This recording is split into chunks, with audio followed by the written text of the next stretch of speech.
Hey, hi, welcome back. So today we will be doing power sharing, first chapter of civics. Basically, power sharing, they talk about how power is shared within different organs of the government and how power sharing is done within each country. So first off, it talks about Belgium and Sri Lanka. It gives two contrasting countries.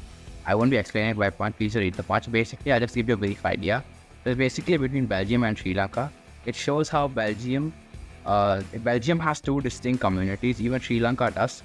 In Belgium, it's Dutch and the French, while in Sri Lanka, it's with the Sinhalese and Tamils.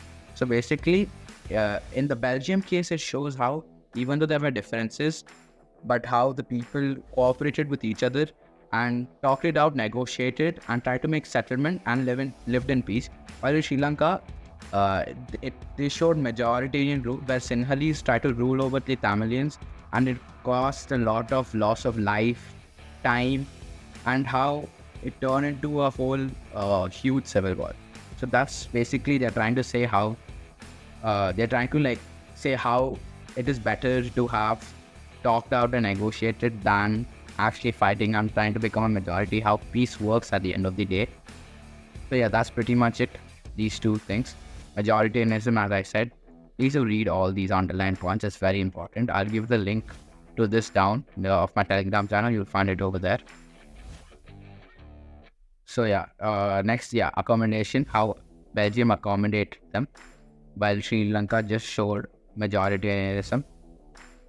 So that is how the chapter starts off. Later it talks about how the different types of power sharing, like how there is they're talking about the two different sets of reasons why we should do power sharing. First, it's to reduce the possibility of conflict between social groups. It ensures political stability. It helps to not oppress the minority, and also does not ruin the majority as well.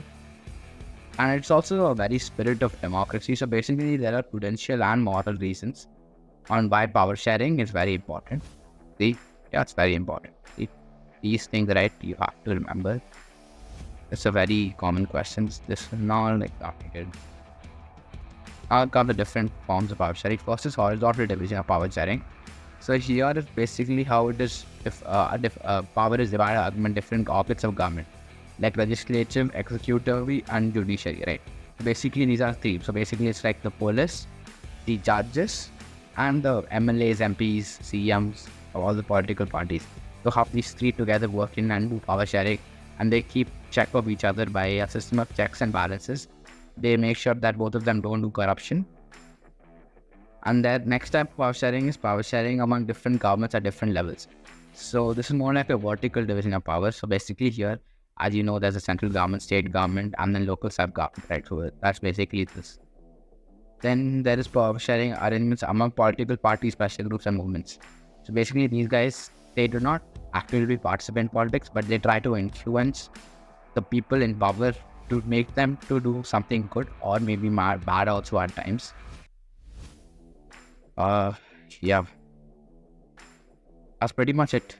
This chapter is an easy chapter. Please just go through it, especially the prudential and moral reasons questions. And also after you're done, please do make sure to go through all these questions.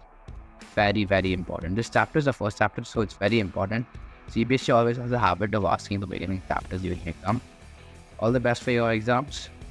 Thank you and see you on the next one.